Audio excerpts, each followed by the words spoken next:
οperoδιοποίησε, το λέμε όταν επιτυχάνεται μια κατασκευή, ενώ το operodidíxe το λέμε όταν επιτυχάνεται μια απόδειξη. Θα πει κάποιος, άλλο η γεωμετρία, άλλο η δημοκρατία.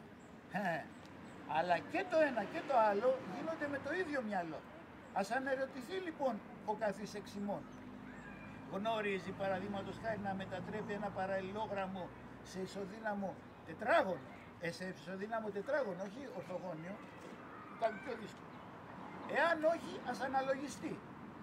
Ποια μετατροπή του φαίνεται ευκολότερη, αυτή που μόλις είπα ή η μετατροπή ενός αλλοπρόσαλλου πλήθους σε δήμο?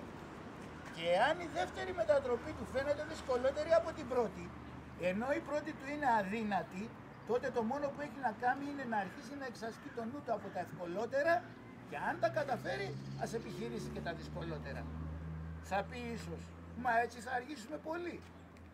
Αλλά η βραδυτέρα οδός είναι η οδός ανυπομονησίας. Εξού και το κάλιο αργά παρά ποτέ. Στο σημείο αυτό δεν πρέπει να παραλείψουμε την επισήμανση ότι η βαθμιαία κατάργηση των μαθηματικών και ιδίως της γεωμετρίας, της κατεξοχήν μαθηματικής επιστήμης, έστω και αυτής της τρευλωμένης και δι των γεωμετρικών κατασκευών, έχει ως αποτέλεσμα ή και αποσκοπεί στην εμπόδιση των μαθητών να αποκτήσουν αυτή τη δεξιότητα. Θα αναφέρω δε χαρακτηριστικά πως όταν σκεφτόμασταν τον τίτλο της διάλεξης, μπήκαμε στον πειρασμό αυτός να είναι η κατάργηση των μαθηματικών ως προϋπόθεση για τον εκφασισμό της κοινωνίας. Αλλά πάλι, με τέτοια στρέβλωση, κανείς δεν ξέρει αν ίσως η παντελής κατάργησή τους θα ήταν προτιμότερη. Ας εννοήσουμε καλύτερα. Το κυριότερο που διδάσκουν τα μαθηματικά είναι ότι δεν μπορείς να χρησιμοποιήσεις κάτι αν δεν το έχεις αποδείξει ή αν δεν το έχεις ποιήσει. Επαναλαμβάνουμε τις γνωστές, operodidíxe. Εάν ήμασταν εξοικειωμένοι με μια τέτοια λογική και αν είχαμε αποκτήσει μια τέτοια απέτηση, δεν θα μπορούσαν να μας εξαπατούν τόσοι πολιτικοί και όχι μόνο. Σήμερα τα παιδιά στο σχολείο μαθαίνουν ότι στην θεωρητική γεωμετρία άκουσον, γωνία μέτρηση των γωνιών είναι η μοίρα. Μια γωνία την οποία ουδής δύναται να κατασκευάσει. Για κανόνες και διαβήτου, θεωρητική γεωμετρία λέμε. Όποιος μαθητής πιστέψει στην ύπαρξη της μοίρας, θα ακούσει το γνωστόν, η πίστη σου σε σοκέσε. Κάποιες πρώτες ή και προκαταρκτικές θέσεις εν είδη σύνοψης. Μπούλετ, τελεία, πώς το λέμε, κουκίδα. Εάν η κατασκευή του Δήμου και της Δημοκρατίας μπορεί να προσομοιωθεί προς ένα γεωμετρικό πρόβλημα, η λειτουργία της προσομοιάζεται προς τα ίδια τα μαθηματικά ως τέχνη, επιστήμη και φιλοσοφία. Εάν η δημιουργία δήμιων έργων της αγοράς είναι η πρώτη προϋπόθεση για τη λειτουργία της δημοκρατίας, η παράλληλη και ουσιαστική λειτουργία αμφωτέρων τις καθιστά αλληλοπροϋποτιθέμενες. Στην αγορά ο δημότης διδάσκεται τις αποδεικτικές και λοιπές μεθόδους του πίθην και στην εκκλησία του Δήμου τις μετατρέπει σε αποφάσεις και νόμους του Δήμου. Αυτό γίνεται αμφίδρομα και προοδευτικά. Η τήρηση των νόμων της δημοκρατίας διαμορφώνει το ήθος των πολιτών που αγορεύουν στην αγορά εις επίκον των συμπολιτών τους. Εδώ έχουμε το 58%, σχεδόν τα 3/5. Λοιπόν, συνεχίζοντας τη διόρθωση των παραποιήσεων, θα πρέπει να πούμε ότι η δημοκρατία ίσως να είναι μία έννοια χάριν της οποίας μπορεί κάποιος να απολέσει τη ζωή του, όχι όμως και τον νου του, διότι, και ας μου επιτραπεί η παράφραση, άνευ νοός ουδέν εστι γενέσθε των δεόντων. Η δημοκρατία είναι με έναν απολίτευμα κρήτων τυραννίδος, και είναι σημαντικό ότι του καλώς τα υπερθετικά έχουν διάφορες, βελτίων, κρήτων κράτιστος. Δηλαδή πρέπει να είσαι καλός για να είσαι και κράτιστος, όχι να μπορείς να δένεις τους άλλους. Λοιπόν, είναι κρήτων τυραννίδος, όπως δηλώνει ακόμα και ο τύραννος της Κορίνθου Περίανδρος, αλλά απέχει πολύ από την παραδείσια ανέμελη ζωή που υπάρχει εις τους φαντασιακούς οραματισμούς πολλών αδαών και ραθήμων. Είναι ένα πολίτευμα ότι ο Δήμος εγκαθιδρύει και παγιοποιεί το κράτος του, ένα κράτος που επιβάλλει τη βούλησή του επί όλου του πληθυσμού της πόλης. Και για να μην μένουν ασάφειες, το κράτος συνεπάγει κρατούντες και κρατουμένους. Ο Περίανδρος ήταν ένας εκ των 7 σοφών. Το ίδιο και ο Σόλων, άρχον των Αθηναίων, ο οποίος επίσης δεν ήταν δημοκράτης.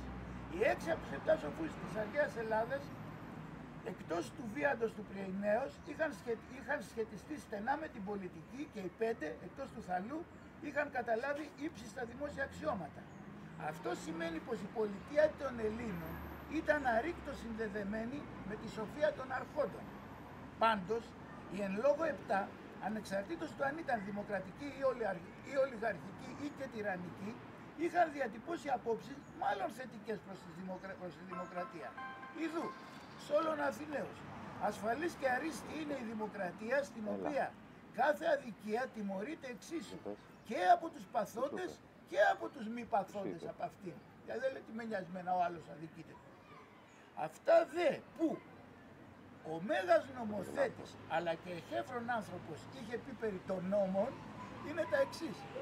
Ο νόμος πρέπει να διατυπώνεται έτσι ώστε η εφαρμογή του να είναι στην πράξη δυνατή.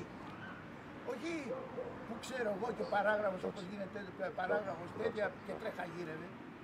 Εφόσον ο νομοθέτης θέλει να τιμωρεί αποτελεσματικά τους λίγους και όχι άσκοπα τους πολλούς από τους πολίτες. Άλλοι, οι νόμοι μοιάζουν με ιστό αράχνης που συγκρατεί τα ελαφρά και αδύναμα έντομα αλλά σκίζεται από τα βαριά και μεγάλα. Βέβαια, αυτό που είπες το πρώτο για το Σόλωνα, ότι οι νόμοι πρέπει να είναι έτσι ώστε να διατυπώνονται έτσι ώστε να μπορούν να εφαρμοστούν, να είναι εφαρμόσιμοι, να μην είναι φλου.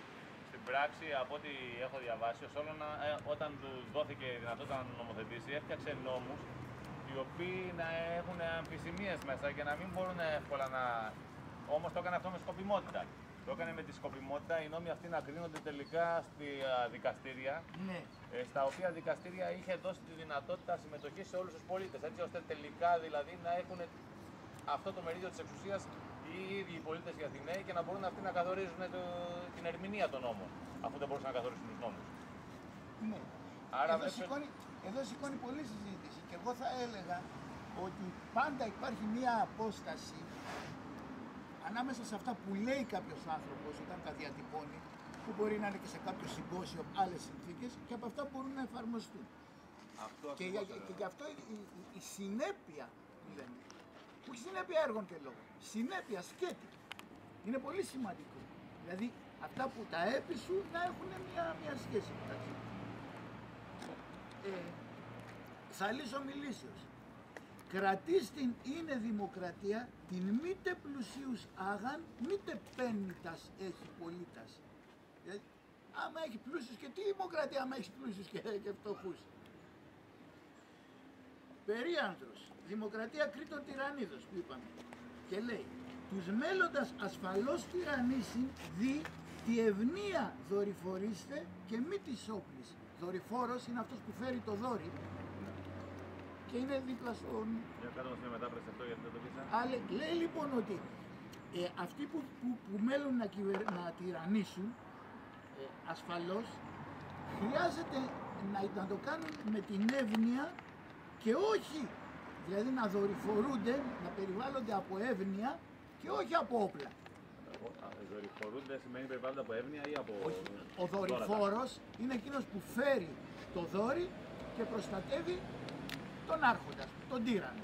Και σου λέει, ο τύραννος, άμα θέλει να κυβερνάει, δεν πρέπει να περιβάλλεται. Οι δορυφόροι του δεν πρέπει να είναι αυτοί που κρατούν τα όπλα, αλλά η εύνοια του λαού.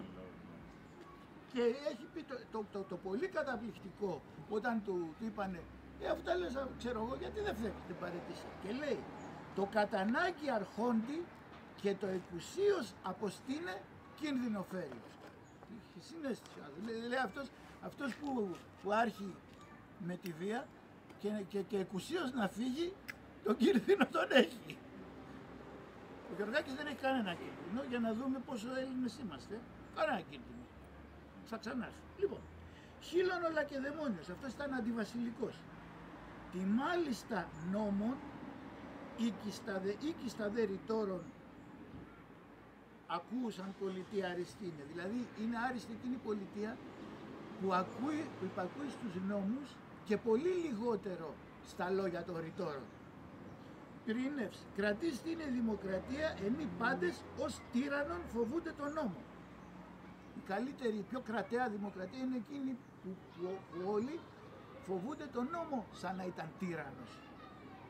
Και ο Πιτακός, ο οποίος ήταν εντελώς πολέμιος των αλληλεγαρχικών, ωστόσο λέει πολίτας μη θράσετε. Δηλαδή μην τους έφερνε να ξεσαλώνουν. Ωραία.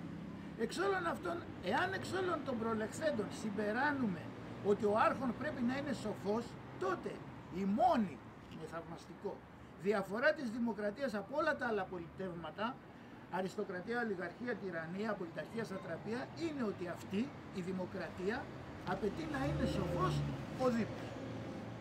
Αφού ο Δήμος άρχει, άνευ αυτής της σοφίας, η δημοκρατία δεν είναι παρά μια οχλοκρατία η οποία αποβαίνει στην εσχίστη τυραννία. Αυτό κατά τη γνώμη μου είναι που καταγγέλει ο Σωκράτης στην απολογία του. Ας ακούσουμε ένα σημείο της.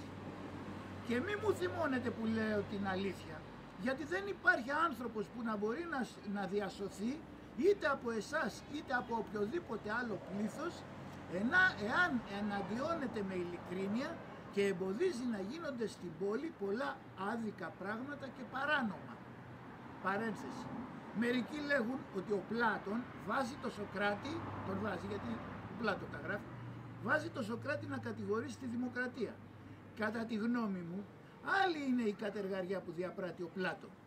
Βάζει το Σωκράτη να εμφανίζει ως αχρήστους όλους τους φιλοσόφους πλην του εαυτού του. Ενώ ο εαυτός του δεν είναι άλλος από τον ίδιο τον Πλάτωνα που τα γράφει. Πλατωνάκη, δεν ξέρεις μόνο εσύ μαθηματικά. Μιλώντας περί του Πλάτωνος, θα πρέπει να πούμε ότι είναι εκείνος που διατυπώνει κατά τρόπο σαφή τη σχέση των μαθηματικών με τη φιλοσοφία. Αυτό που είπα, μηδής αγεωμέτριος και του λέω, πώς το λένε, προχώρα, στρίβε.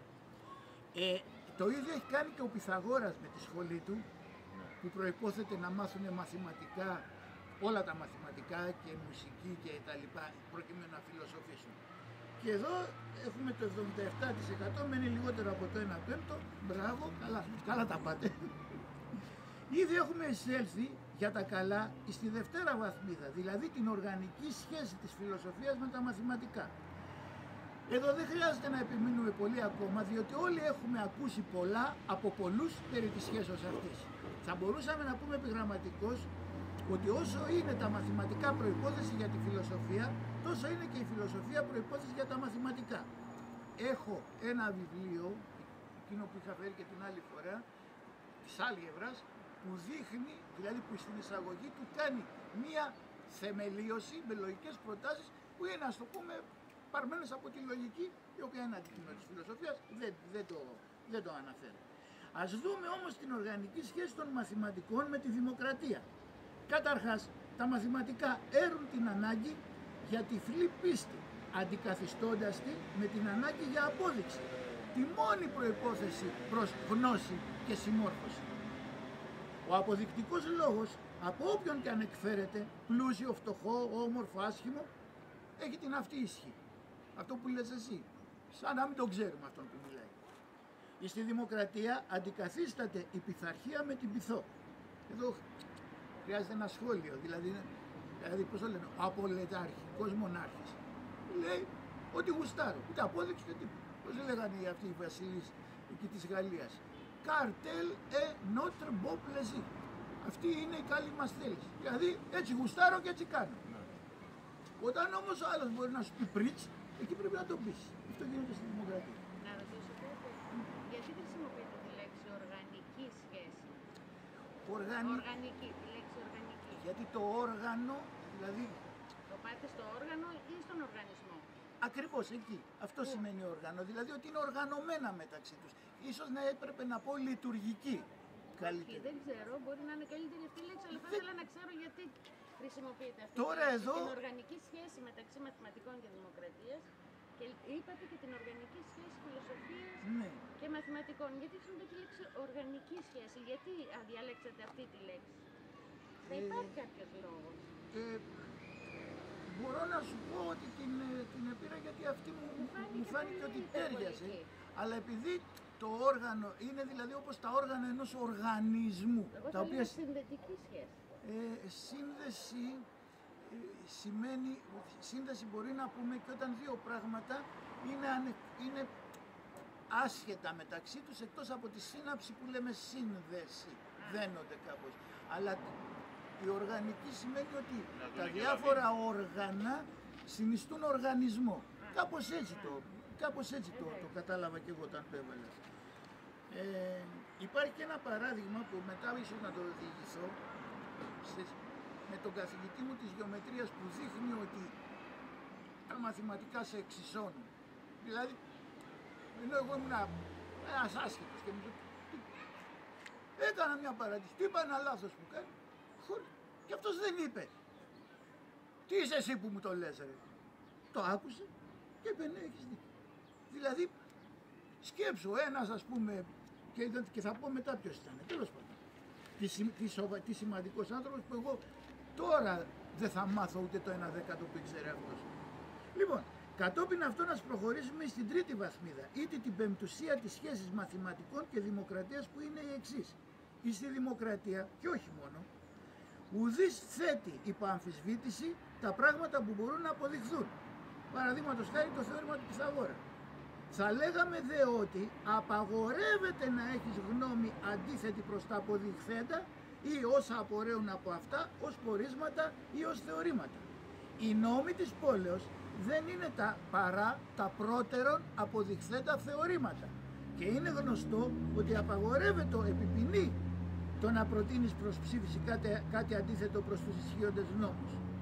Αυτό σημαίνει ότι οι αμφιλεγόμενες απόψεις και οι επ' αυτών συνδιαβουλεύσεις, συνδιαμορφώσεις κτλ. Και εν τέλει οι σχετικές ψηφοφορίες αφορούσαν πράγματα που δεν μπορούσαν να αποδειχθούν.